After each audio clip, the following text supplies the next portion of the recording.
할렐루야. 주님의 은혜가 오늘도 여러분의 삶 가운데 가득하시기를 주의 이름으로 축원을 드립니다. 11장 19절까지의 말씀, 11장 19절까지의 말씀은 바로 그 앞선 부분들이 또 2절부터 계속되고 있는 내용입니다. 2절부터 계속 연결이 되면 간략하게 말씀을 드리면 2절부터 6절까지 예수님 누구냐 이 얘기예요. 예수님 누구냐 2절부터 6절까지 예수님 누구신가 7절부터 15절까지는 그 예수님을 준비하고 예비하기 위하여 온 세례 요한은 또 누군가. 그 다음에 이제 오늘 본문이거든요. 16절부터 19절까지 좀 도전적으로 말씀드린 도대체 넌 누구냐 이거예요. 이 얘기는 내용의 본질상 따지고 이야기하자 보면 오늘날 제가 이 강대상에서 여러분에게 또 저에게 던지는 우리는 누구냐 이거죠. 너는 누구냐 그 당시 톤으로 이야기하면 야 예수는 이렇고 그 예수를 준비했던 세례 요한은 이런데 그 예수와 세례 요한을 다 같이 보고 그들이 이야기하는 걸 듣는 그 당시 그 세대 너희는 도대체 누구냐 이야기를 하는 겁니다. 근데 답은 나왔어요. 그 앞에 보면 들을 귀 있는 자는 들을지어다 라고 나와 있죠. 그 다음에 맨 뒤에 19절에 보면 지혜다라고 이야기해요. 지혜는 그 행한 일로 인하여 옳다함을 얻느니라라고 이렇게 이야기해요. 이 들을 귀가 뭐랑 연결되냐 하면 지혜랑 연결된다는 거죠. 그 세대는 뭐라고 얘기하는 거냐면 하고 싶은 얘기는 이거예요. 마태복음을 통해서 마태가 하고자 하는 얘기는 이겁니다. 예수님이 하는 얘기도 그거고요. 세례 요한이 세례를 주면서도 참 답답한 게 뭐였느냐 하면 도대체가 말귀를 못 알아듣는다는 거죠. 예수님이 오셔서도 얘기하는 게 도대체가 이 복음을 받아들이지는 않는다는 겁니다. 그래서 뭡니까? 들을 귀가 없는 무식한 세대다 이런 얘기예요. 그러니까 뭐 교양과 상식의 수준으로 무식하다는 얘기가 아니라 이미 말씀으로 다 얘기를 해놨는데 세례 요한이 와가지고 그 말씀으로 오시는 분이 이분이라는 걸 또 얘기를 했는데도 못 알아먹고 실제로 그분이 또 와가지고 그게 나야 라고 이야기를 해도 또 못 알아먹는 거예요. 이게 어떤 모습인 거죠?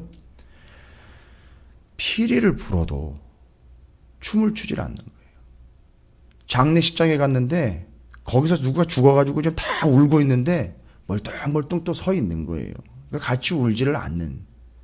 그러니까 지금 말하려고 하는 건 뭐냐 하면 예수님은 이런 분이고 그분을 준비했던 세례 요한은 이런 존재인데 16절부터 19절 오늘 우리 새벽에 지금 나누고 있는 말씀에 도대체 너희는 어떻게 된 세대냐 이거죠.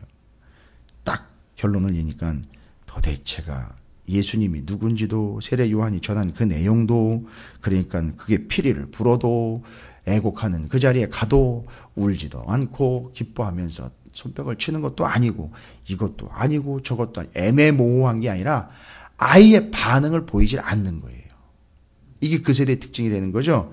하려고 하는 얘기 뭡니까? 예수님 당시의 세대의 특징이 뭐냐? 16절에 이 세대를 무엇으로 비유할까? 이건 귀 있는 자들만 들을 귀 있는 사람만 듣는다는 얘기잖아요. 뒤에 19절 얘기로 하면 지혜 있는 자만 받을 수 있다는 얘기잖아요. 무서운 얘기입니다. 어떻게 보면 들을 귀와 지혜가 있는 자와 없는 자로 지금 구분이 되고 있는 상황이라는 거거든요. 뭔 얘기입니까? 그 당시 예수님 세대, 예수님 오셨을 때 세례 요한이 예수님을 준비하고 예비하고 전했던 그 시대의 당시 세대의 특징이요. 단연 불신앙의 시대라는 거예요. 다른 얘기하는 거하고 불신앙의 시대라. 그래서 마태복음 내내요. 마태가 그 세대의 특징인 불신앙의 특징에 대해서 계속 지적을 합니다. 예수님의 입을 빌려서 얘기를 하고 예수님 말씀하신 내용들을 인용을 하고 해서 그 세대의 특징은 불신앙이 됩니다. 마태복음 12장 39절 같은 경우는 예수께서 대답하여 이르시되 악하고 음란한 세대가 표적을 구하나 선지자 요나의 표적밖에는 보일 표적이 없느니라 라고 얘기하는 거예요. 아예 예수님이 와가지고 도대체 누구냐라고 막 물어보고 저 사람 뭐냐고 물어볼 때 그리고 또 저 사람이 뭔지를 좀 표적과 기적과 이사가 나타나야 내가 그걸 보고 좀 믿을 거 아니냐. 어떻게 보면 믿음이 있는 요청인 것 같은데 아니요. 거기다 대고 뭐라고 얘기합니까? 요나의 표적 밖에는 보여줄 게 없다는 거죠. 뭔 얘기입니까? 요나의 표적. 요나의 표적이면 구약의 예언서예요. 그러니까 구약의 예언서예요. 구약의 말씀 밖에는 보여줄 게 없다는 거예요. 그 약속 밖에는. 그런 얘기죠. 구약 공부 열심히 했어? 그럼 알아먹을 거 아니야. 아니, 간단하게 얘기하면 그런 겁니다. 아주 쉽게 얘기하면. 이미 구약의 예수에 대해서 다 얘기했는데 그거 공부 좀 했어? 알고 있는 거예요. 그거에 대해서 도대체 요나의 3일 표적이 예수를 표현해. 예수를 이야기하고 있다라는 게 그게 거기서 이미 예표가 됐는데 알고 있어. 요셉이 이야기한 게 요셉이 당하고 있던 그 고난이 예수를 예표한 건데 그거 알고 있는 거야? 그러니까 얘기를 하는데 뭐 표적을 보여달라 그러는데 늘 예수님은 뭐라고 얘기를 해요? 그래? 그럼 내가 보여줄게 해서 손에서 마술처럼 뭔가를 보여줘서 기적이 막 일어나면서 예수님이 기적의 현장에서 하지 않은 얘기가 있어요. 유일하게 하지 않은 얘기가 있어요. 기적의 현장에서. 봐, 내가 이렇게 했잖아. 그러니까 내가 능력자 맞지? 이런 얘기 절대 안 하셨어요. 늘 얘기하실 땐 기록된 바 그게 나야 라는 걸 꼭 얘기하면서 기록된 바인 구약의 성경들을 계속 인용을 하셨다는 거예요. 말씀을 하셨다는 거예요. 그러니까 그게 나였어 라고 이야기하는데 이게 나라고가 아니라 그 말씀하신 게 나야라고 이야기하는 거예요. 그래서 그걸 들을 귀를 가지고 살아가라라고 얘기를 계속하는 거예요. 그러니까 들어야 돼요. 듣고 펼쳐서 배워야 되고 요 당시 상황으로 보면 구약의 39권을 이 시대 사람들은 발빠르게 빨리 펼쳐서요. 빨리 확인을 해야 돼요. 좀 의심 나면 괜히 예수는 어떻고 요한은 어떻고 지금 오늘 말씀이 그 내용이에요. 이 들을 게 없는 자들이 계속 요한은 어떻고 예수는 어떻고 이렇게 지금 평가하고 앉아있어요. 평가하고 앉아있을 바가 아니고 빨리 눈치가 있으면 성경을 빨리빨리 뒤져서라도 구약 성경에 진짜 그게 맞는 거야 하면서 그걸 뒤져서 확인을 해가지고 아 이게 이거였구만 해서 연결을 빨리빨리 시켜줘야지 예수가 맞는지 아닌지가 확인이 될 텐데 앉아가지고 평가나 하고 앉아있다는 얘기예요 지금. 이제 요한과 세례 요한과 예수님에 대해서 그 세대가 이제 평가하는 내용들이 18절 19절에 이제 나올 거예요. 그 모습은 조금 이따 살핍니다. 그러다 그 당시에 그들의 상태는 믿음이 없는 거예요. 그래서 요나의 표적밖에는 구약 성경에 나와 있는 그 증거밖에는 줄 게 없다 이거죠. 그거 알고 있는 거냐? 물어보는 거예요. 마태복음 12장 45절에는요. 이에 가서 저보다 더 악한 귀신 7을 데리고 들어가서 거하니 그 사람의 나중 형편이 전보다 더욱 심하게 되느니라. 이 악한 세대가 또한 이렇게 되리라. 이 세대가 그렇게 된다는 거예요. 이전보다 더 심각하게 귀신 들어가가지고 더 심각하고 악한 상태가 되어버리는 그 형상들. 마태복음 17장 17절에는요. 예수께서 대답하여 이르시되 믿음이 없고 패역한 세대여 내가 얼마나 너희와 함께 있으며 얼마나 너희에게 참으리요 그를 이루 데려오라 하시니라. 그러니까 예수님이 얘기하시고 답답한 게 뭐냐 하면 악하다는 거 하나 하고 믿음이 없다라는 거죠. 근데 마태복음 17장 17절에 믿음이 없고 패역한 세대여라고 나와 있죠. 이 표현이 별로 대수롭지 않은 것 같은데 패역하고 믿음이 없는 세대라고 패역한 걸 앞에 놓지 않고 믿음이 없고 패역한 세대라고 얘기합니다. 기준이 뭐냐 하면 믿음이에요. 패역하기 때문에 그 사람이 믿음을 받아들이지 않는 게 아니라 믿음이 없는 게 패역한 거예요. 불쌍히 여기고 긍휼히 여겨야 될 대상이기도 하지만 그들의 본질과 실체는요. 믿음이 없기 때문에 이들의 상태는 지금 패역하고 악한 상태에 있다는 거예요. 우리는 명확하게 구분해야 됩니다. 믿음이 없기에 패역하고 악한 겁니다. 이제 이번 주에도 우리가 가나안 땅 들어간 이스라엘 백성들 얘기를 나눠야 될 텐데 정말 패역한 그들의 모습이 소개가 돼요.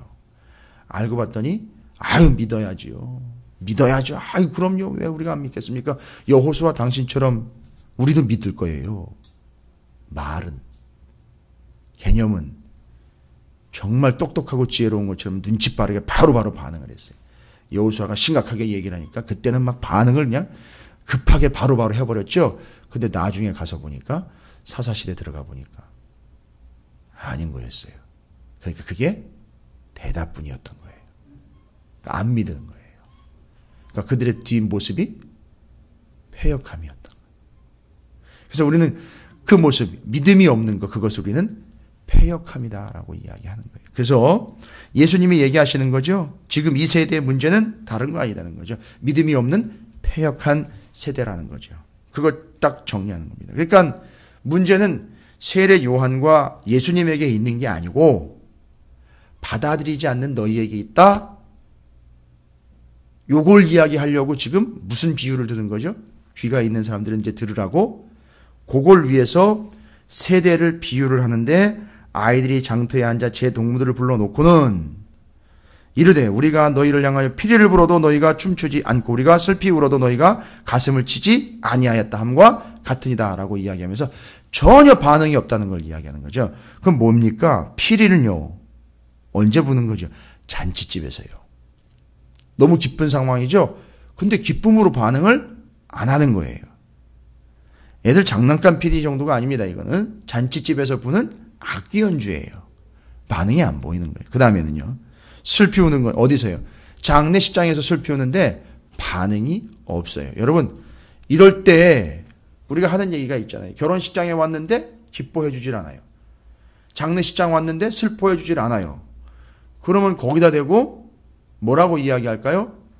그럴래 뭐하러 왔어? 이거 얘기잖아요. 그럴래 뭐하러 왔어? 라는 게 그냥 반응이 나오는 거예요. 그럴래 뭐하러 왔냐? 근데 지금 슬피 울어도 또 기뻐하여도 시원찮을 판인데 거기에 대해 전혀 반응을 보이지 않는 이 세대여 너희는 패역한 세대라기보다는 믿음이 없는 세대다. 그래서 믿음이 없기 때문에 그 세대는 패역할 수밖에 없다. 이렇게 얘기를 하는 거예요, 지금. 자, 그럼 그들의 믿음이 없는 패역한 전혀 반응의 문제가 아닙니다, 여러분. 반응은요, 순간이에요. 반응 가지고 알 수가 없어요. 은혜를 받는 것 같지만 아니요. 나중에 가보면 아닌 거예요. 말씀을 이해한 듯 하지만 아니요. 나중에 가보면 아닌 거예요. 반응 얘기하는 게 아닙니다. 그래서 저희 같은 목회자들은 설교를 위해서 설교학을 배워요. 설교학 배운다고 뭐 잘하는 건 아니지만 거기서 원칙처럼 얘기하는 게 있어요. 반응 보이는 거에 속지 말라고. 반응의 문제가 아니라는 거예요. 반응의 문제가 아니라 받아들이는 거예요. 근데 여기 17절에 나와 있는 이들의 문제는 뭐예요? 반응이 없는 거 문제가 아니라 받아들이질 않는 거예요. 그리고는 패역한 모습이 뒤에 나와요. 18절과 19절이에요. 세례 요한과 예수님에 대해서 뭐라고 반응을 하는지 보십시오. 이건 안 받아들이겠다고 지금 반응을 작정한 거거든요. 아예 안 받아들이겠다라고 반응하는 거예요. 보세요. 요한에 대해서. 요한이 한 일이 뭐죠? 자기 입심양면을 위해서 한 게 아니에요. 약대 털옷 입고요. 낙타 털옷 입고 메뚜기 잡아먹고 석청 찍어 먹던 사람이에요. 모양새로 보면 참 부질없고 보잘것없는 그런 사람이에요. 그 광야에서 먼지 나는 거예요. 때 꼬질꼬질 끼고요. 정말 겉모양으로는 형편없는데 그런 모습을 보고 뭐라 그래요? 사람들이 18절에 요한이 와서 먹지도 않고 마시지도 아니하며 그들이 말하기를 뭐예요? 귀신 들렸다. 참 이러면 이래서 뭐라 그러고. 잘 보세요. 세례 요한이 광야에 나가가지고 남들이 예루살렘 성 안에서 진수성찬 차려놓고 먹는 거죠. 그렇게 안 하더라도 가족들하고 모여가지고 오손도손 먹는 그런 모습 살지 않고 있었거든요. 가가지고 그 안에 동굴에 가가지고 광야에 가가지고 그냥 주님 오시는 것만 준비하고 있었던 거예요.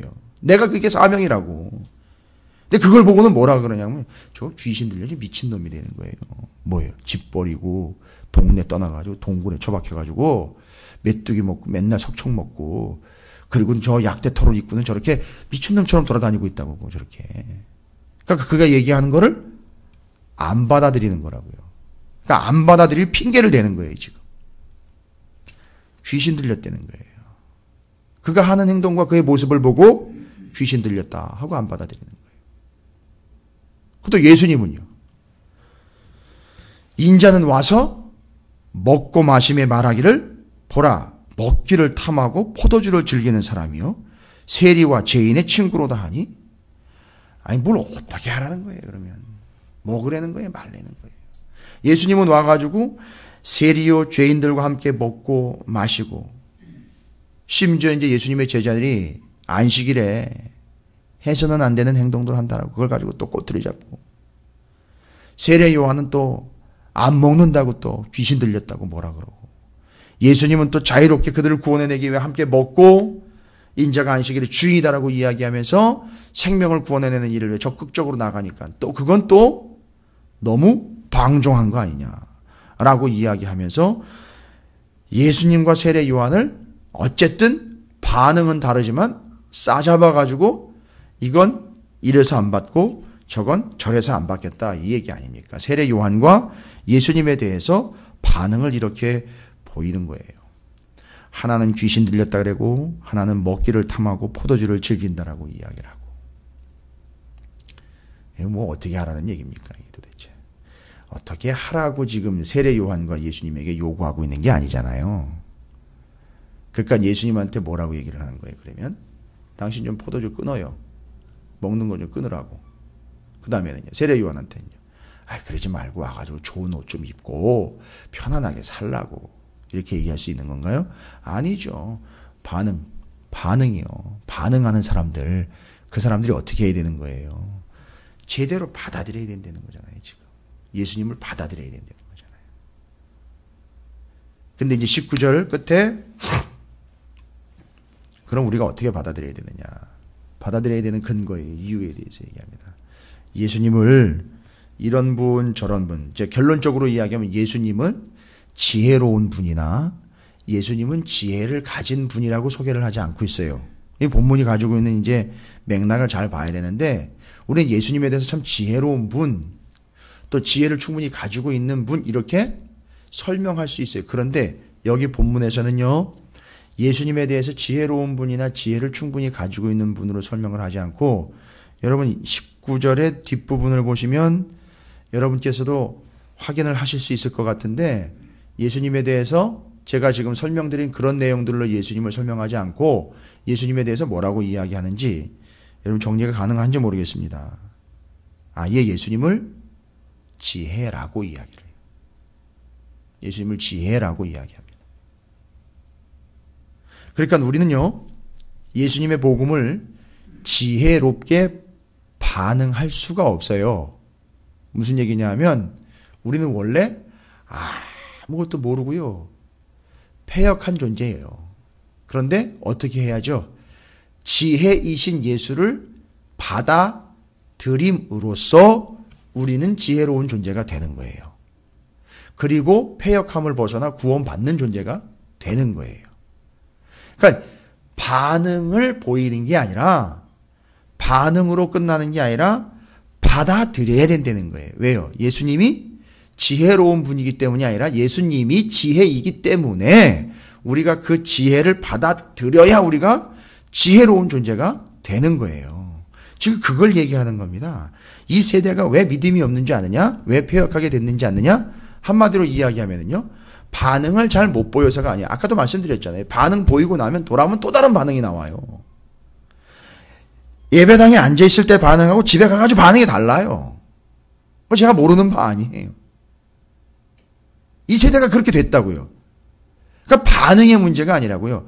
받아들여야 된다는 거죠. 이 복음인 예수 그리스도, 지혜인 예수 그리스도를 받아들여야 정말 죽을 수밖에 없고 패역하고 정말 무식했던 우리가 그 예수 그리스도가 지혜이기 때문에 지혜를 받아들임으로 우리는 살아나는 거고 생명을 얻는 거고 지혜를 얻게 되는 거예요. 여러분 성경에 분명히 나와 있죠. 우리 스스로 지혜로워질 수 없어요. 사람은 스스로 지혜롭게 될 수가 없습니다. 우리 안에 어디에서 지혜가 나오는 게 아니에요. 성경이 분명히 얘기합니다. 시편 111편 10절 여호와를 경외함이 지혜의 근본이다라고 얘기했어요. 반응은 어떻게 반응하는지 아십니까? 이 시편 111편 10절을 보면 여호와 하나님은 지혜로운 분이 맞아. 그건 반응이에요. 그런데 받아들이는 건요. 그 하나님을 내가 믿습니다라고 받아들이는 게 지혜를 받아들이게 되어서 그가 지혜롭게 되는 거예요. 그래서 여호와를 경외하는 것 그것이 곧 지혜의 근본이 돼서 그 사람이 지혜로운 자가 되는 거예요. 근데 이제 세상의 지혜는 아니죠. 그러나 세상의 지혜를 판단할 수 있는 수준까지 이제 간다는 거죠. 그것이. 그의 계명을 지키는 자는 다 훌륭한 지각을 가진 자이니. 하나님 말씀을 잘 지키면요. 뭐가 생긴다는 겁니까? 판단력, 지각력이 생긴다. 이게 지혜로운 모습이라는 거예요. 그러니까 여호수아가 왜 그렇게 강하고 담대함 이야기하면서 말씀을 계속 붙잡으라고 이야기한 거냐면 말씀을 계속 붙잡다 보면 판단력이 생겨요. 이게 결국입니다. 그리고 그게 지혜의 근본이 하나님을 경외하는 거니 말씀 계속 붙잡는 사람이 결국은 지각력뿐만 아니라 지혜로운 자가 된다는 거예요. 뭐 다른 답이 없습니다. 성경에서는 여러 복잡하게 상황에 따라서 이럴 땐 이렇게 저럴 땐 저럴 때 이게 아니에요. 원칙을 그냥 얘기하는 겁니다. 말씀, 지혜, 지각, 지식 다 여기 있다. 이거 붙잡아라. 이 얘기하는 거죠. 여러분 결론적으로 얘기 드릴게요. 그러니까 지혜로운 자가 예수님을 받아들이는 게 아니에요. 우리가 이야기했을 때 지혜로운 자가 예수님을 받아들이는 게 아니에요. 쉽게 얘기하면 내가 그거 이해돼야 예수님 믿겠습니다. 평생 가야 못 믿어요. 내가 그거 받아들일만 하면 내가 받아들이겠습니다. 평생 죽을 때까지 예수님 못 받아들여요. 지혜로운 자가 예수를 받아들이는 게 아니라 무식했던 우리가 은혜로 예수를 받아서 지혜로운 자가 되는 거예요. 이게 원칙이지.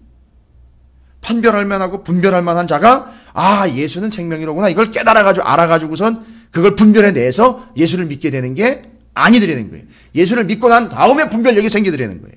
말씀을 믿고 난 다음에 말씀을 알고 난 다음에 분별력이 생기더라는 거예요. 예수님과 말씀을 알고 믿고 받고 난 다음에 지혜로운 자가 되더라는 거예요. 지혜로운 자가 예수를 알아보는 게 아니에요.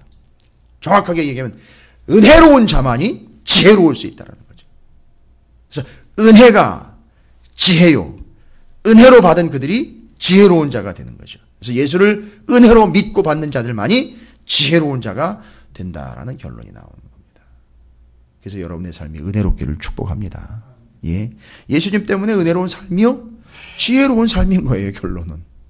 은혜를 추구하는 사람이 뭘 추구하는 겁니까? 지혜를 추구하는 거예요. 지혜와 은혜를 따로따로 떼어놓지 마십시오. 이 지혜는 곧 예수다라는 믿음만 있으시면요. 줄창 예수로 은혜 받고 줄창 예수만 붙잡으면 그 사람은요. 지혜로운 자가 되는 거예요. 희한하죠?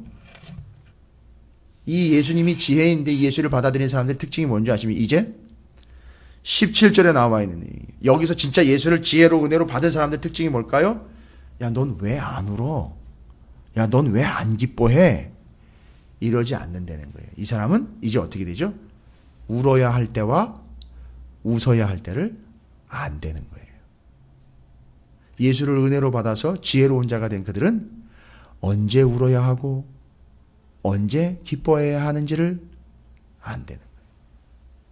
이게 진짜 지혜인 거죠. 17절의 내용대로라면 아까도 말씀드렸죠? 너 그럼 뭐 하러 왔어? 이렇게 돼버리는 거예요.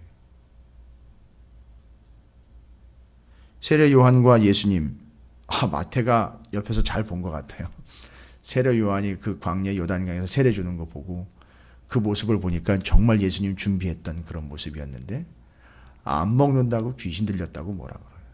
예수님 오셔가지고 죄인 한번 구원해 보겠다고 그냥 거기 바리 쫓아다니면서 그들과 같이 먹고 같이 손을 담고 근데 그 모습 보고는 또 저건 또 무분별한 놈 이러면서 막 참 어려우셨을 것 같아요. 이래지도 못하고 저러지도 아니요. 이래지도 못하시지 않으셨어요. 이러셨어요. 또 그러셨습니다. 문제는 그걸 보고 반응하지 못한 제대로 반응하지 못한 제대로 반응하는 건 받아들이는 거죠. 받아들이지 않은 그들에게 문제가 있었다라는 거죠.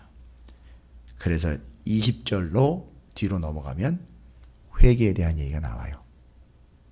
제대로 된 이제 반응이 나와요. 내가 제대로 못 받아들였구나 하면 뭐가 터져 나온다고요? 회개가 터져 나오는 거예요. 나는 정말 내 능력으로는 안 되는 거로구나 할 때 회개가 터져 나오는 거예요. 이게 제대로 된 반응이죠. 이제 막 우는 거잖아요. 울고 하나님 앞에 구르면서 내가 이런 존재였구나 라는 게 이제 예수님 받아들이면서 툭툭 터져 나오는 거죠. 여러분 오늘 우리가 예수 그리스도의 말씀에 대해서 또 마태복음의 말씀에 대해서 이 사실 하나만 기억하시면 되겠습니다. 지혜로운 자가 예수를 영접하는 게 아닙니다. 지혜롭지 못했던 패역하며 믿음이 없었고 또 영적으로는 정말 무지했던 우리가 예수를 받아들이는 순간부터 우리는 지혜로운 자이며 은혜로운 자이며 믿음이 있는 은혜의 세대가 될 수 있다는 사실 잊지 마십시오. 예수님을 이리저리 요각도 조각도로 바라보면서 판단하거나 반응을 재해서는 안 됩니다. 예수님은 우리가 지혜로 믿고 그분이 지혜라는 걸 믿고 그냥 그분을 받아들이면 됩니다. 그분을 받아들였다는 얘기는 잘 보십시오. 그분을 받아들였다는 얘기는 구약 39권을 다 받아들였다는 얘기예요. 이게 완성이라는 걸 얘기하는 거예요. 그래서 여러분이 그런 삶을 오늘 한 날 누리고 또 펼치고 또 확인하게 되시기를 주님의 이름으로 축원을 드립니다.